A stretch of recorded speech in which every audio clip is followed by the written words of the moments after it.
Transcription of document, 1849 slave receipt. RECD of Judge S. Williams $600 in full payment for Jane, a Negro woman 18 years old, and Henry, her child about 1 year old, together with her future increase if any, which Negroes I warrant to be sound in body and mind and slaves for life. Witness my hand and seal this 20th day of December 1849.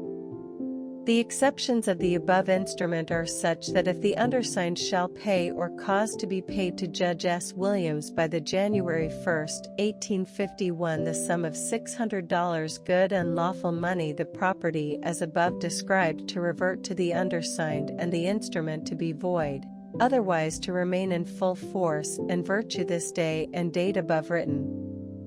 Signed, sealed, and delivered in presence of J. M. Lampley, John Williams, seal. Final clause, bottom of document. The within Negroes said and done while alive and illegible, this within John Williams and his body, this within I. J. Williams of, unclear. Mildred Dre. Historical context notes. Future increase refers to all of Jane's future children being treated as property under this transaction. The language slaves for life and sound in body and mind echoes how enslaved people were legally commodified, like livestock, with lifetime terms of ownership. The clause about reverting the sale indicates a sort of conditional sale or collateralized ownership, similar to a layaway or mortgage structure. They put a brace on your wound,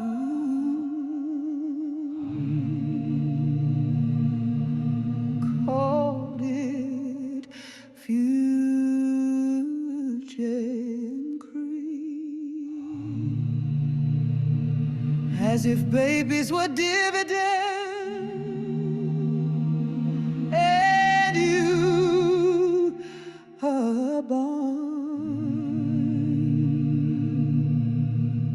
They wrote you sound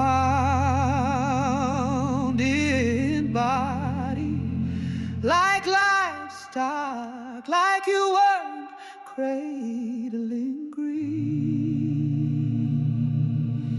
in the crook of your elbow. Your son Henry just 1 year new. Did he know the world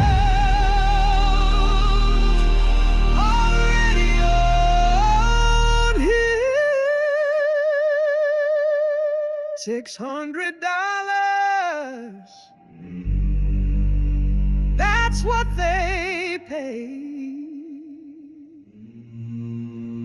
Enough to buy a used car in 2025.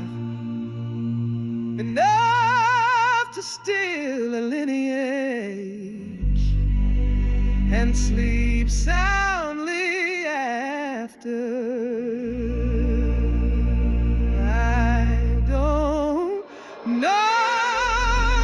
You prayed for Jane, but I pray back now in voice, in name, in bloom.